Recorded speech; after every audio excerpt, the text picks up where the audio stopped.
Dr. Zakir Naik, I am Jerry Thomas. I am a research scholar in journalism at the Usmania University, and we and our friends run a site called SakshiTimes.com. I have questions to you. One, I always knew that Quran is incomplete without Hadeeth. Now you are referring to other scriptures also. Since you have referred to Bible says anybody who denies Jesus Christ is the spirit of Antichrist. That is a prophecy. And I also know that Hadeeth says that Muhammad had diabolical inspiration. What should I conclude from this? The brother asked a question in which he has mentioned a few sentences. He said that he knows that the Quran is incomplete without the Hadith. And now he has heard other scriptures also. That means if I quote the Bible, that means I have to follow the Bible. And he says the Bible says, anyone who does not believe and deny Jesus Christ, peace be upon him, will go to hell, etc., etc. So what are my comments? Point number one. The Quran is not incomplete without the Hadith. The Quran is complete by itself. But to understand the Quran, you have to go to the commentary of the Quran. The commentary of the Quran is the Hadith, that is the authentic saying of Prophet Muhammad sallallahu alaihi wasallam. The Quran by itself is a complete book, alhamdulillah, by itself. But if you want commentary, more details about it, then you refer to the sayings, the authentic sayings of Muhammad sallallahu alaihi wasallam, which we call as Sahih Hadith. Now, just because I quoted the other scriptures, that does not mean I agree that all the other scriptures are the word of God. Please don't misunderstand me. I was using the strategy of the Quran. Allah says in the Quran in Surah Al-Imran chapter 3 verse number 64, Ta'ala ila qalmitin sawa'im bainana bainakum. Come to common terms as between us and you. We are coming to common terms. Allah says in the Quran in Surah Ra'd chapter number 13 verse number 38, وَلِكُلِّ قَوْمٍ هَادٍ. And in every age have we sent a revelation. Allah sent several revelations, several books. By name, only 4 are mentioned in the Quran. The Torah, the Zabur, the Injil and the Quran. The Torah is the Wahi, the revelation which was given to Moses, peace be upon him. The Zabur is the Wahi, the revelation which was given to David, peace be upon him. The Injil is the Wahi, the revelation which was given to Jesus Christ, peace be upon him. And Quran is the last and final revelation which was given to the last and final messenger, Prophet Muhammad, peace be upon him. Now, since all the previous revelations came only for a particular group of people and they were meant to be followed in totality for a particular time period, Almighty God did not think it fit to preserve it in pristine purity. But because Quran was the last and final revelation, Allah says in the Quran, in Surah Hijr, chapter number 15, verse number 9, we have revealed the Quran and we shall guard it from corruption. So Quran is the only religious book on the face of the earth which is in its pure form. I am not saying that. Even the scholars of comparative religion, including William Moore, who is one of the staunchest critics of Islam, being a Christian, he said 200 years earlier that there is no religious book which has maintained its pure form for more than 1200 years. Now it is more than 1400 years, like the Quran. Being a Christian, being a staunchest critic of Islam, he has to be truthful that Quran in its pure form. Now all the other religious scriptures have changed its form, including the Bible. I don't consider the Bible to be the word of God. We Muslims believe in the Wahi which was given to Jesus Christ, peace be upon him, the Injil. But the present Bible that we have, brother, this Bible, it's a mixture. It may contain words of God which match with the Quran. I have got no problem in accepting it to the word of God. It also contains the words of the prophets. It contains the word of historians. I'm sorry to say, it even contains pornography. I can't quote it here. I can't. It even contains hundreds of contradictions, scientific errors, mathematical errors, which I can't repeat here. But I had a dialogue with Dr. William Campbell. He wrote a book against Islam, the Quran and the Bible in the light of history and science. And he said, the Quran has got 30 scientific errors. I went to USA. He's from Philadelphia. And we had a debate in the year 2000, 1st April on the topic, the Quran and the Bible in light of science. And I answered to all his allegations. And when I pointed out 38 contradictions in the Bible, he could not reply to them. Allah says in the Quran in Surah Baqarah chapter number 2 verse number 79, Allah says, فَوَيْلُلْ لِلَّذِينَ يَكْتُبُونَ الْكِتَابَ بِأَيْدِيهِمْ ثُمَّ يَقُولُونَ هَذَا مِنْ عِنْدِ اللَّهِ لِيَشْتَرُوا بِهِ ثَمَنًا قَلِيلًا فَوَيْلُلْ لَهُم مِّمَّا كَتَبَتْ أَيْدِيهِمْ فَوَيْلُلْ لَهُم مِّمَّا يَكْسِبُونَ. Woe to those who write the book with their own hands and then say this is from Allah, to traffic with it for a miserable price. Woe to those for what they write, woe to those for what they earn. So today's Bible, if you know, the word Bible is not there in the Bible. It comes from the Greek word biblos, meaning a book of books. And the scholars say there are many authors of the Bible, not I, the Christian scholars. So the present Bible I don't consider it to be the word of God. Similarly, if you ask me, can you consider Veda to be the word of God? Can you consider Buddhist scripture to be the word of God? Can you consider the Parsi script word of God? That's what I say. Maybe they were not. Since there were many scriptures sent by Allah subhanahu wa ta'ala, many books, by name 4 are mentioned. But there were many other like Sufi, Ibrahim, several others. So what I say, maybe Hindu scriptures, maybe word of God. Maybe Buddhist scriptures, maybe word of God. Maybe Parsi scriptures were the word of God. But even if they were meant for those people and for that time.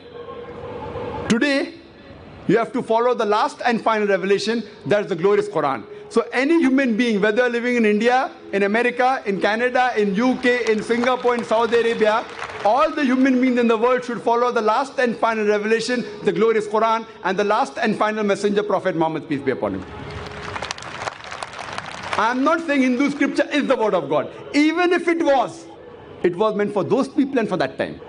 The Hindu scholars agree that the scriptures have been changed. The Buddhist scholars agree that Buddhist scriptures have been changed. All the scholars of their own religion except Islam, they agree that the scriptures have gone changes down the line, down the ages. But even if I agree for sake of argument, it is the word of God. Even if it's, since the followers of that religion, they believe it to be the word of God, they should follow every letter, every word of the scripture. So if the Buddhists believe their scripture word of God, the Hindus believe their scripture to be the word of God, the Christians believe their scripture word of God, so all your scriptures are saying you have to follow the teachings of the last and final messenger, Prophet Muhammad, peace be upon him.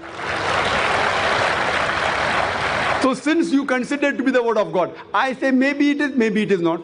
Since you believe it to be the word of God, you have to follow your scriptures. So you have to believe in the last and final messenger.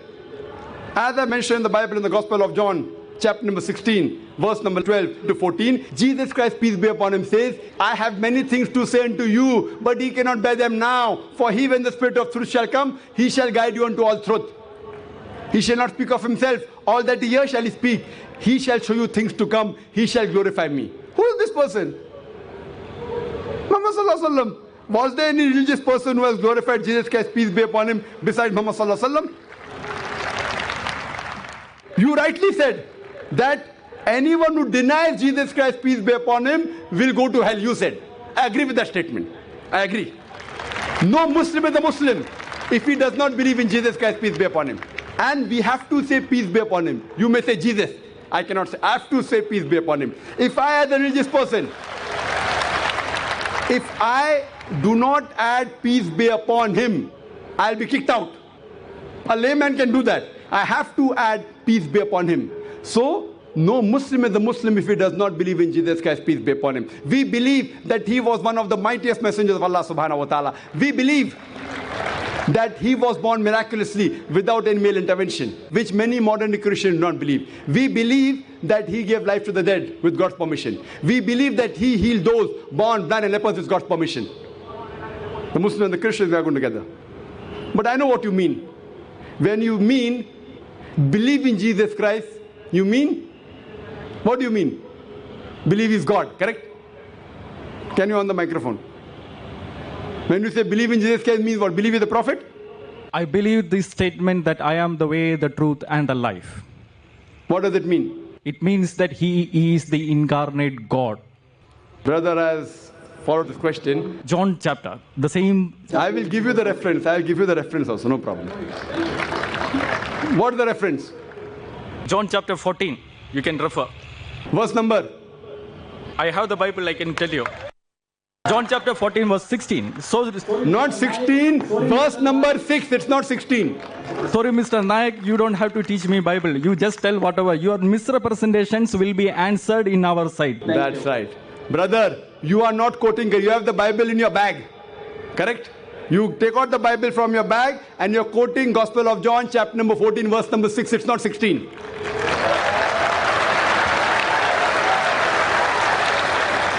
And you said that Jesus Christ, peace be upon him, he said that he was God. I'll come to your question. Before I come to your question, let me tell you one thing. I've read the Bible. There is not a single unequivocal statement in the complete Bible where Jesus Christ, peace be upon him, himself says that I am God, or where he says worship me. If any Christian can point out to me a single unequivocal statement, a single unambiguous statement in the complete Bible where Jesus Christ, peace be upon him, himself says that I am God, or where he says worship me, I am ready to accept Christianity today.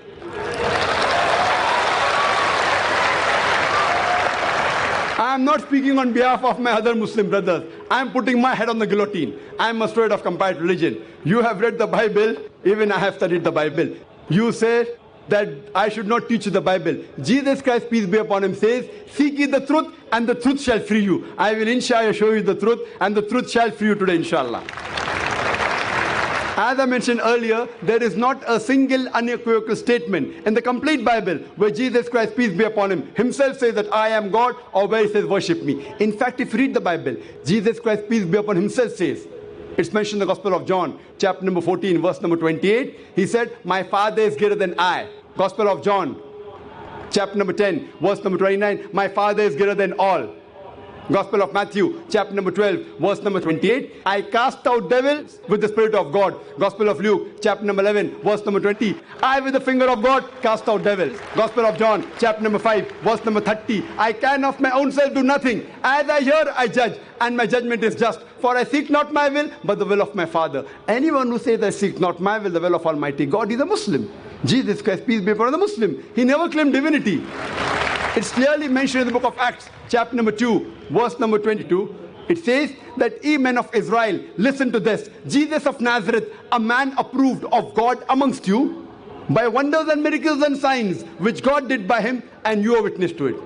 A man approved of God amongst you, by wonders and miracles and signs, which God did by him, and you are witness to it. So the Bible clearly said that Jesus Christ, peace be upon him, was a man. He was one of the mightiest messengers of God, but not God. There is not a single unequivocal statement in the complete Bible where Jesus Christ, peace be upon him, himself says that I am God, or where he says worship me. You quoted a verse to prove your point from Gospel of John, chapter number 14, verse number 6, which says, where Jesus Christ, peace be upon him, himself says that I am the way, the truth and the life. No man cometh unto my Father but through me. Now, this is again quoting out of context. People pick up verses from the Quran and quote out of context to malign. Similarly, Christian missionaries quote the Bible out of context. I want to tell you a truth to you. You can open the Bible if you doubt me. Open the Bible. For the context, go to verse number 1. Gospel of John, chapter number 14, verse number 1 says that, why are you afraid? Jesus Christ, peace be upon him, says, if you have faith in God, have faith in me. In my Father's mansion, there are many houses, and I'm going there to prepare a place for you. And when I go, I will tell you. So Thomas asked, where thou art going? He said, don't you know where I go? He said, no. Then he says that, show us the way, where thou goest. So then Jesus Christ, peace be upon him, replies, I am the way, the truth, and the life. When Thomas asked Jesus Christ, peace be upon him, show us the way to God.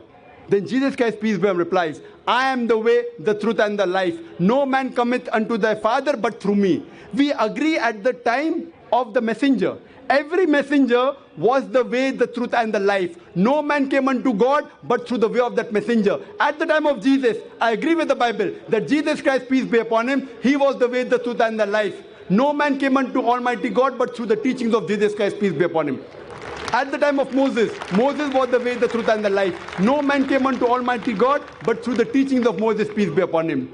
But today, Jesus Christ, peace be upon him, said, I have many things to say unto you. Further he says, in the Gospel of John, chapter number 16, verse number 12 to 14, I have many things to say unto you, but you cannot bear them now. For he, when the Spirit of truth shall come, he shall guide you unto all truth.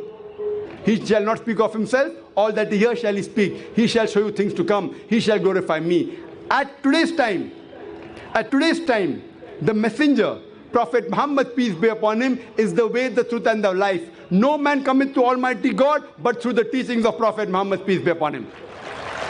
Since Prophet Muhammad, peace be upon him, is the last and final messenger, in today's age, irrespective whether a person is living in USA, in Canada, in UK, in India, in Saudi Arabia, any part of the world, for every human being today, Prophet Muhammad, peace be upon him, is the way, the truth, and the life. No man cometh unto Almighty God but through the teachings of Prophet Muhammad, peace be upon him. And this is what all the major scriptures say, including the Bible. So hope now you have been enlightened to the truth, and hope inshallah you will come to the truth and truth shall free you.